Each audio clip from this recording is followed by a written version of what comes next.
करें जी। अगर हाँ, अगर हम 1885 में जब कांग्रेस बनी तो किन हालात में बनी, ये तो आपने बता दिया। देश के क्या हालात थे? तो पहले तो ये कोई नेशन नहीं था, ये कोई देश नहीं था। यहाँ बहुत 500 550 के आसपास रियासतें थीं। कुछ अंग्रेजों द्वारा कब्जा किया हुआ लैंड भूमि थी, मतलब उनका अपना जहां साम्राज्य था, उनका अपना जी। साम्राज्य जहां पर था। तो अगर आप देखेंगे तो एक राजा जा रहा था, दूसरा आ रहा था, तो जनता जो उस वक्त थी वो ये कहां मान रही थी कि हम गुलाम हैं।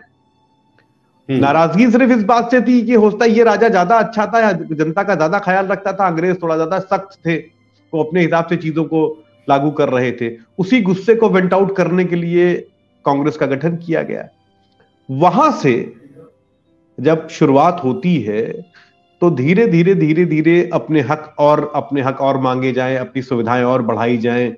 फिर नर्म दल आता है, फिर गर्म दल आता है, फिर गांधी जी आते हैं। और गांधी जी गांधी जी के आने तक जो लड़ाई है पूरी आजादी की, वो कुछ चंद पढ़े लिखे लोगों के हाथ में सीमित है, जो लॉयर्स हैं, पत्रकार हैं, उनके हाथों में सीमित है वो लड़ाई।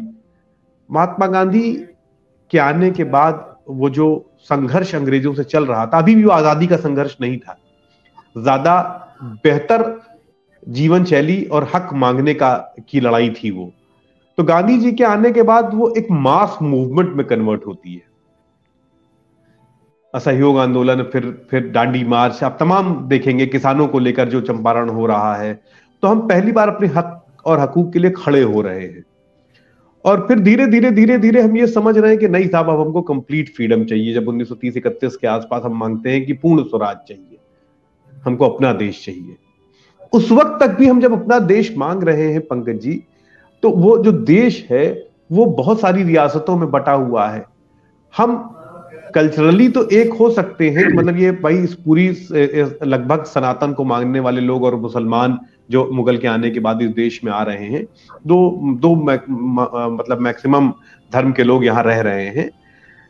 लेकिन आप ये देखिए कि अगर आप तमिलनाडु चले जाएं, उधर चले जाएं जिधर चोला का राज्य है, या जहां कोच्चि है, या अहोम की तरफ चले जाएं, नॉर्थ ईस्ट में चले जाएं, या जहां मराठा है, तो वो पूरा एक अलग अलग कल्चर के साथ वो इस्टेब्लिशमेंट है, वो वहां पर साम्राज्य है।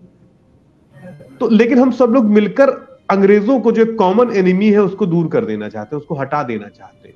मैं इस बात को इसलिए कह रहा हूं क्योंकि अभी 1947 के बाद जब हम बात करेंगे, और आजकल जो व्हाट्सएप पर बड़ा चल रहा है कि नेहरू ने क्या किया, नेहरू ने क्या किया, लोग मतलब सिर्फ इसी पर आजकल काबिज है कि नेहरू ने क्या किया। तो नेहरू ने क्या किया उस पर बात करेंगे। फिर पूर्ण स्वराज मांगते हैं, फिर भारत छोड़ो आंदोलन, और भारत स्वतंत्र होता है। उसकी अपनी एक मतलब उस समय का अपना एक दर्दनाक मंजर था कि साहब हम दो देशों में बंट जाते हैं, और पाकिस्तान दो भागों में, वेस्ट और ईस्ट पाकिस्तान, जो मतलब जो मुस्लिम बहुल एरियाज उनको लेकर अलग हो जाता है। लेकिन हम तय करते हैं कि साहब हम धर्म के आधार पर इस देश का निर्माण नहीं करेंगे। आप सोचिए कितने कितने विजनरी वो लोग थे, जो उस मंजर में जब चारों तरफ धर्म के आधार पर कत्लेआम हो रहा हो, जब सिर्फ धर्म की बात की जा रही हो, नफरत की बात कर रही हो, उसमें कुछ लोग खड़े होकर कहते हैं कि नहीं, ये सेक्युलर क्रेडेंशियल्स का देश होगा, नहीं यहाँ एक संविधान होगा जो देश में सारे धर्मों को उनको मानने की आजादी देगा, जो कहता है कि नहीं साहब हमारी दृष्टि में सारे लोग समान होंगे। उस संविधान को बनाना, उसको लागू करना कितना मुश्किल रहा होगा उस दौर में, ये सोचिए। लेकिन हमने लागू किया। हम लोकतंत्र की तरफ बढ़ चले।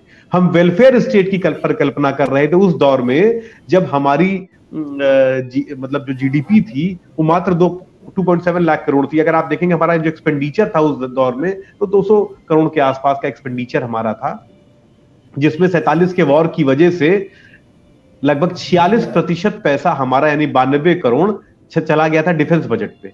तो आप सोचिए हमारे पास बचा ही क्या होगा खर्च करने के लिए। लेकिन उस दौर में भी हम ये सोच रहे थे कि हम इस देश को विकास के रास्ते पर ले जाएंगे, एक मॉडर्न स्टेट बनाएंगे, एक वेलफेयर स्टेट बनाएंगे, स्वस्थ लोकतंत्र बनाएंगे। उस दौर में नेहरू की ये परिकल्पना थी, ये नेहरू थे जो उस दौर में जब ये पूरा देश धर्म के आधार पर लड़ने के बाद बोली के मतलब भाषा के आधार पर लड़ रहा था, उसके आधार पर स्टेट्स का रीऑर्गेनाइजेशन हो रहा था, जब अंग्रेजों ने अपने फायदे के लिए जो जमींदारी और महलवारी और रैयतवारी खड़ी कर दी थी, जो तमाम जमींदार हमारे सर पर थोप गए थे, उस जमींदारी हटाने की बात हम कर रहे थे, कृषकों को आजाद करने की बात, मतलब कितनी समस्याएं हमारे सर पर खड़ी थी। हम उनसे जब जूझ रहे थे तब भी कहीं इस बात से हट नहीं रहे थे।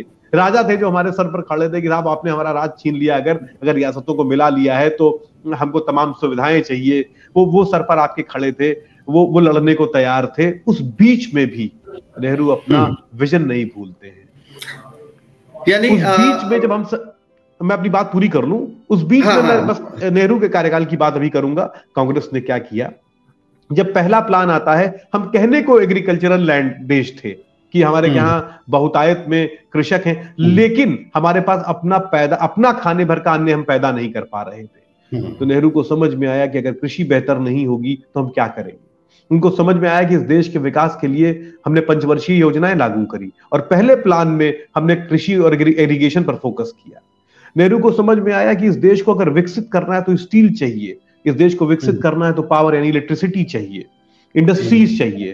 तो अगर आप देखिए तो सेकंड प्लान पूरा का पूरा फोकस करता है हैवी इंडस्ट्रीज पर। भाखरा रंगल जैसे बड़े डैम्स बनाए गए, आईआईटीज बनाई गई, उस समय आईआईटीज बनाई गई, एटॉमिक एनर्जी कमीशन बनाया गया, इंडियन स्टैटिस्टिकल इंस्टीट्यूट बनाया गया, इनकम नेशनल इनकम को काउंट करने के लिए इंस्टीट्यूट्स बनाए गए। ये वो दौर था जब हमारे पास पैसा नहीं था, सोच थी, क्योंकि बजट के नाम पर तो बहुत कम था हमारे पास। आप देख रहे हैं जनचौक का सोशल मीडिया प्लेटफॉर्म। हमारे YouTube चैनल को सब्सक्राइब करने के लिए बेल आइकन दबाना ना भूलें।